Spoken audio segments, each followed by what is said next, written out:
जय हिंद दोस्तों।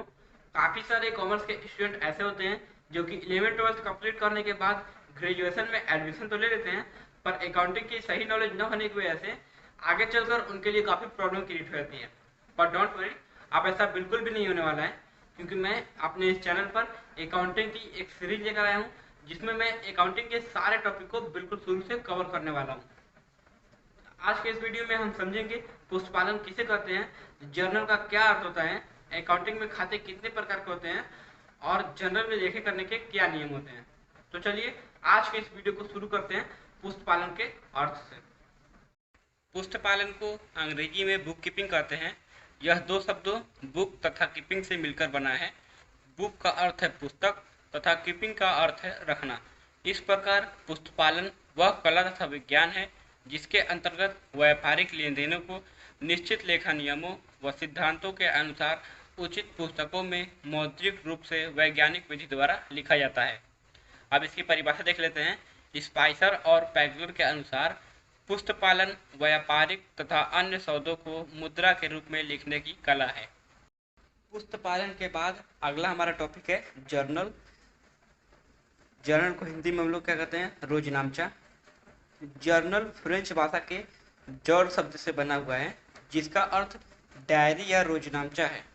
रोजनामचा या जर्नल वह सहायक पुस्तक है जिसमें सर्वप्रथम प्रत्येक व्यापारिक लेन देन के दोनों पक्षों का प्रारंभिक लेखा विधिवत रूप से तिथिवार एवं क्रमानुसार लिखा जाता है। छोटे व्यापारी जिनके लेन देनों की संख्या सीमित होती है अपने सभी लेन देनों का प्रारंभिक लेखा करने के लिए केवल जर्नल का ही प्रयोग करते हैं। इसके बाद हमारा अगला टॉपिक जो है वो है खातों के प्रकार यानी कि टाइप्स ऑफ अकाउंट्स। तो देखिए, खातों को हम लोग बेसिकली 3 भागों में बांटते हैं। पहला है व्यक्तिगत खाता जिसको हम लोग इंग्लिश में बोलते हैं पर्सनल अकाउंट। दूसरा है वास्तविक खाता जिसको हम लोग इंग्लिश में बोलते हैं रियल अकाउंट। और तीसरा है नाम मात्र खाता जिसको हम लोग इंग्लिश में बोलते हैं नॉमिनल अकाउंट। तो चलिए इन सब के बारे में जान लेते हैं। पहला है व्यक्तिगत खाता। व्यक्तिगत खाते वे खाते जो किसी व्यक्ति विशेष अर्थात व्यक्ति, फर्म, कंपनी, क्लब, बैंक, पूंजी, आहरण आदि से संबंधित होते हैं। यानी कि व्यक्तिगत खाते वे खाते होते हैं जो कि नाम से संबंधित होते हैं। वो किसी भी तरह का नाम हो या किसी व्यक्ति का नाम हो, किसी संस्था का नाम हो, किसी बैंक का नाम हो, किसी क्लब का नाम हो, किसी भी चीज का नाम हो, वो हमारे व्यक्तिगत खाते में आएंगे। जैसे कि Ram, Rahul, Mohan, Mahabodhi, inter college, bank of India, ये सारी चीजें हमारी इसमें किस में जाएंगे, व्यक्तिगत खाते में जाएंगे। और दूसरा हमारा वास्तविक खाते। वास्तविक खाते क्या होती है, व्यापार की संपत्तियों से संबंधित खातों को वास्तविक खाता कहते हैं। यानी कि हमारे व्यापार में जितनी भी संपत्तियां हैं वो सारी हमारी किस खाते में जाएंगी, वास्तविक खाते में जाएंगी। इसमें क्या क्या आते हैं, इसमें आते हैं रोकड़, मशीन, भूमि, ख्याति, ये सारी चीजें हमारी किस में आती हैं, वास्तविक खाते में। क्लियर है। आगे बढ़ते हैं। अगला हमारा कौन सा खाता है, नाम मात्र खाता। तो नाम मात्र खाते को अवास्तविक खाता अथवा आय व्यय खाता भी कहते हैं। आय व्यय लाभ हानि से संबंधित खाते इसके अंतर्गत आते हैं, जैसे मजदूरी खाते, ब्याज खाता, किराया खाता इत्यादि। यानी कि जितने भी हमारे आय व्यय से संबंधित होते हैं वो सारी चीजें किसमें आती हैं, नाम मात्र खाते में। नेक्स्ट टॉपिक है जर्नल में लेखे करने के नियम। तो अभी हम लोगों ने पढ़ा खाते 3 प्रकार के होते हैं और जर्नल में जो लेखे करते हैं वो तीनों खाते के अलग अलग नियम होते हैं। तो चलिए तीनों खाते के हम रूल को जान लेते हैं। तो सबसे पहला खाता हमारा कौन सा है, व्यक्तिगत खाता। तो व्यक्तिगत खाते के रूल को हम लोग जान लेते हैं। व्यक्तिगत खाते का रूल है पाने वाले व्यक्ति को डेबिट तथा देने वाले व्यक्ति को क्रेडिट करते हैं। अभी जैसा कि हम लोगों ने पढ़ा था तो व्यक्तिगत खाता किसी भी व्यक्ति, फर्म या संस्था के नाम से संबंधित है। तो इसका मतलब क्या हो जाएगा, यदि कोई भी व्यक्ति, संस्था या फर्म पाने वाला होगा यानी कि उसको मिलेगा कुछ भी तो उसको हम लोग डेबिट करेंगे, या और जो भी संस्था या फर्म या कंपनी देने वाला होगा या वो कुछ भी देगी तो उसको हम लोग क्रेडिट करेंगे। एग्जाम्पल लेकर हम लोग समझ लेते हैं। बैंक ऑफ इंडिया में 5,000 रुपया जमा किया।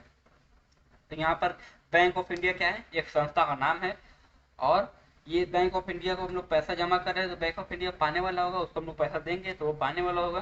तो हम लोग क्या करेंगे, बैंक ऑफ इंडिया को डेबिट कर देंगे। क्लियर है।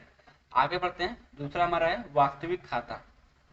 वास्तविक खाते का रूल है, व्यापार में आने वाली वस्तु को डेबिट तथा व्यापार से बाहर जाने वाली वस्तु को क्रेडिट करते हैं। तो हमारा एक व्यापार है और व्यापार में जो भी संपत्ति हमारे व्यापार में आएगी उसको हम लोग डेबिट करेंगे, आने वाली संपत्ति को डेबिट, और हमारे व्यापार से जो भी संपत्ति बाहर जाएगी उसको हम लोग क्रेडिट करेंगे।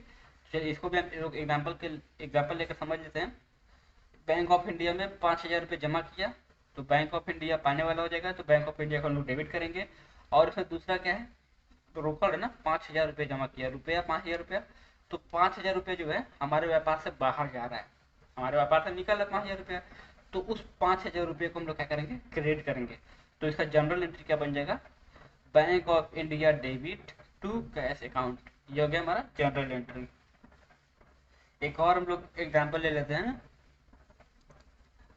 रमेश से 2,000 रुपया प्राप्त हुआ। इसमें दो पक्ष कौन कौन से हैं, एक है रमेश और दूसरा है 2,000 रुपया। तो रमेश से हमें 2,000 रुपये प्राप्त हुए, तो हमें प्राप्त क्या हो रहा है, पैसा प्राप्त हो रहा है 2,000 रुपया, और वास्तविक खाते का नियम है आने वाली संपत्ति को डेबिट। तो 2,000 रुपये हमारे व्यापार में आ रही है, तो हम लोग डेबिट करेंगे, कैश अकाउंट डेबिट। और कौन दे रहा है, राम दे रहे हैं, तो राम को हम लोग क्या करेंगे, क्रेडिट करेंगे, क्योंकि व्यक्तिगत खाते का क्या नियम होता है, व्यक्तिगत खाते का नियम होता है देने वाले को क्रेडिट। तो यहाँ पर राम दे रहा है तो राम देने वाला होगा, तो राम को क्रेडिट करेंगे। यहाँ पर जनरल एंट्री हमारी बन जाएगी cash account debit to Ram. तीसरा हमारा अकाउंट है नाम मात्र के खाते। नाम मात्र खाते के रूल क्या है, समस्त व्यय व हानियों को डेबिट तथा समस्त आय एवं लाभ को क्रेडिट करते हैं। यानी कि हमसे जो भी व्यय व हानि हो जाएगी उसको हम लोग डेबिट कर देंगे, और जो भी हमसे आय होगा, लाभ होगा, उसको हम लोग क्रेडिट करेंगे। तो इसको भी हम लोग एग्जाम्पल को लेकर समझ लेते हैं। एग्जाम्पल हमारा 1,000 रुपया सैलरी दिया। सैलरी किस में देंगे, हम लोग कैश में देंगे, पैसा देंगे उसको 1,000 रुपया। तो इसमें दो पक्ष कौन कौन से हैं, पहला तो पक्ष है हमारा सैलरी, और दूसरा पक्ष है 2,000 रुपया। तो सैलरी हम दे रहे हैं तो एक हमारा व्यय है, तो व्यय को हम लोग क्या करते हैं, डेबिट करते हैं, तो व्यय को हम लोग डेबिट कर देंगे, सैलरी अकाउंट डेबिट करेंगे। और क्या दे रहे हैं हम लोग, 2,000 रुपये दे रहे हैं, तो नीचे लिखेंगे to cash account, to cash account. इस तरह हमारा जनरल एंट्री बन जाएगा salary account debit to cash account. एक और हम लोग एंट्री समझ लेते हैं, कमीशन प्राप्त हुआ। कमीशन प्राप्त हो रहा है तो हमारा ये आय हो रहा है, हमारे पास आ रहा है तो ये हमारा आय है। और कमीशन प्राप्त होगा तो क्या मिलेगा, हमको पैसा मिलेगा। तो हमारा पैसा जो है हमारे व्यापार में आएगा, तो हमारे व्यापार में जो भी सामान आएगा उसको हम लोग डेबिट करेंगे, तो हम लोग कैश को डेबिट कर देंगे, कैश अकाउंट डेबिट। और टू क्रेडिट किसको करेंगे, कमीशन करेंगे, क्योंकि कमीशन भी हमको मिल रहा है, कमीशन मतलब आय को जो हम लोग करते हैं वो क्रेडिट करते हैं, तो commission to commission account. Clear है।